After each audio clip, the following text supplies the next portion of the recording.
Let's go into like the most common things that you would see or hear of with complaints regarding nails. I would say the biggest one is going to be toe fungus under the nail bed, where it's going to Hmm. be a yellow or just a fungal infected toenail. Would you say 100 out of 100 times that means there's likely going to be a fungal infection in the gut as well, some type of a systemic candida, or maybe we've got geotrichum that we look at, we've got microsporum and other types of funguses? Are you going to say, hey, look, if it's on the toenail, it's definitely in the gut as well? What do you think? Yeah, if it's on the toenail, there's definitely implications that it could be in the gut. The problem is you can address the gut, and a lot of times that's not going to be enough to address the toenail as well.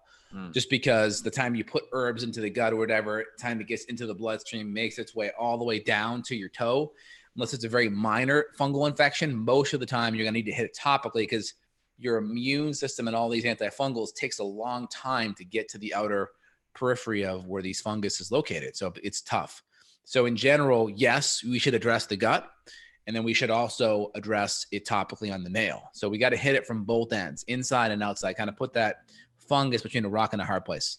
Yeah, well, let's point this out too. Let's just say you go to your foot doctor, right? You go to your podiatrist and you say, "Hey, I've got a fungal infection on my toe." They're going to end up giving you Lamisil or some other type of a prescription or over-the-counter antifungal. But to me, I think that's a short-sighted approach, because that toenail is not having that infection for no reason. There's got to be something underlying. So, would you agree that the goal is not just treat the toenail?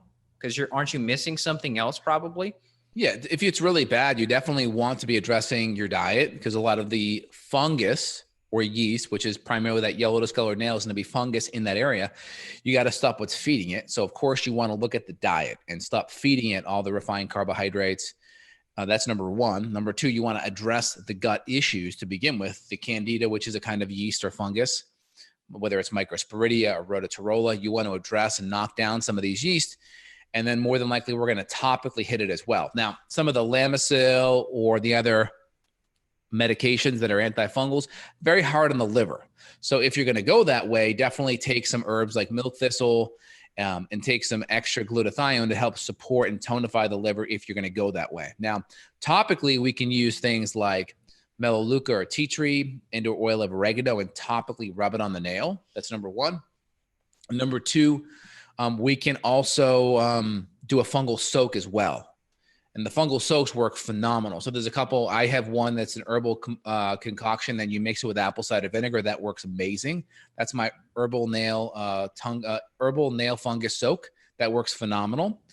You can also do that and then topically rub something on after the soak. So you soak your feet for 5 or 10 minutes. It's mixed with apple cider vinegar, and then you can rub something on the nail once a day. That's phenomenal as well.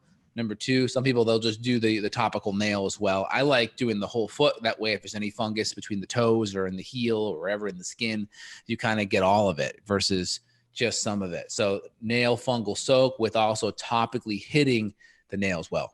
Yeah, that's good advice. And then the diet piece, I mean, I can't say 100% that if you magically get rid of sugar and fructose, that your nails are going to look better. But to me, anything that we can do to reduce that process of aging, the advanced glycation enzyme process, to me, reducing that AGE is going to be one of the critical steps to this.